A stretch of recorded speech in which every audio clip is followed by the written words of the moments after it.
Welcome, everybody, to another episode of The Policy Plug. This is Breon Wells, your host. This is the space where we humanize the people who influence policy and bring the policy to the people. Listen, we have a very special guest here. I am excited about this very interview. We have the Congresswoman from Virginia, Jennifer McClellan, in the building. How are you doing, Congresswoman? I'm excellent. How are you? I'm doing good. We have had an exciting time here. You can feel the energy is palpable. I know we had a good time. It was trying to settle in on Monday, but last night, the roll call. You know what? Georgia won. Georgia won. But it was so much fun, and it was so much electricity in there. You probably could power all of California. Yeah, absolutely. Last night, we got some marching orders from Michelle Obama. Yes. In a way that only she could deliver a message. Yes. What did you get, any takeaways that you got from that speech last night? First of all, I felt that speech in my bones because, her experience is my experience, and other than being First Lady, and it's Kamala's experience other than being Vice President. But she really talked about the fact that this is not a popularity contest. This is not a beauty pageant. This is not a who is the perfect candidate. This is who is the best candidate to continue the progress, to rebuild our economy, to protect our freedoms, to focus on the needs of the American people, and to bring the joy and civility back. And we've got to get out and do everything that we can to not just celebrate and have parties and Zooms, but to get people out to vote. Right. And that our very democracy is on the line. That's right. Tell us real quick, because we try to humanize the people who influence policy. Who is Jennifer McClellan? I'm a nerd, first of all. I'm a proud nerd. Yes.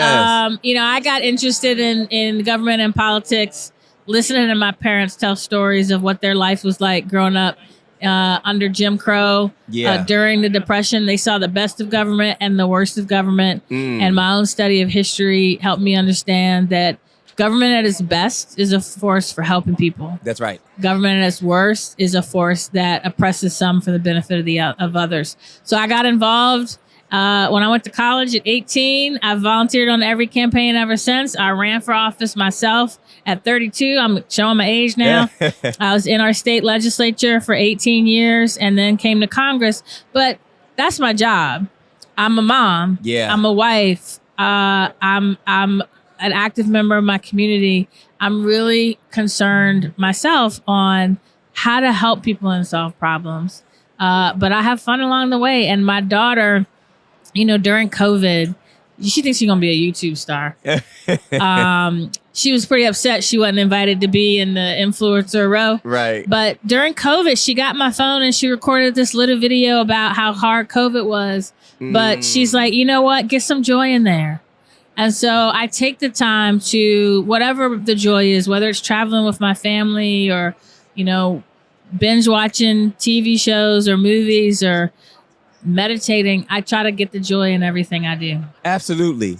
On the policy side, because we always then try to make sure that people understand they don't need a PhD to roll up in the policy streets. They too can influence policy. But I have to commend you because, one, since you came in, after, former Congressman McClellan came in and you had to see, you have been hitting the ground running.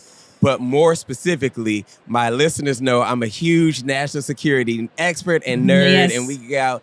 And you're on the House Armed Services Committee. Yes. You're one of 6 CBC members on the House Armed Services Committee. Yes. But I watched you on the floor defend from an environmental justice way during the National Defense Authorization Act in a way that it's hard for people to articulate. It's often hard for people, Democrats, really, to articulate some of these imperatives in national security. Yeah. How did you take us through that? I was in awe of how you kind of really encapsulated that moment. I think the beauty of being a nerd is you can connect the dots and break down silos in a way a lot of people, I can see the big picture, but I can also get in the weeds when I need to. Good. And because of my love of history, you see this arc of how policy decisions were made that only included a few people in a government by, of, and for the people. the government will reflect the perspective of, and therefore only meet the needs of the people who participate. That's right. And the struggle of our country has been who gets to participate. But once you're there, once you vote or once you're in office and you bring that perspective, it's important to talk about it. So I think the one you're talking about is how people don't always think about climate change impacts our military readiness. That's right. That's right. We have the largest naval station in the world in Norfolk. And whenever there's a big storm, there's one street that bisects the naval base and it floods. And some of my colleagues on the other side of the aisle don't understand how sea level rise could negatively impact the largest naval base in the world. Not to mention how it corrodes the ships and how increased temperatures impact our service members who are carrying this heavy equipment or having to go in climates that, it's 115 degrees. So I'm able to just connect those dots. But part of it is going back to your point about you don't have to have a PhD. Everybody has a perspective that's critically important. Now, whether you run for office or you're just talking to elected officials or you're voting, you bring everything about you that makes you who you are. And it's a perspective that somebody in the country has. Yeah, that's right. And helps you see how policy impacts people. Absolutely.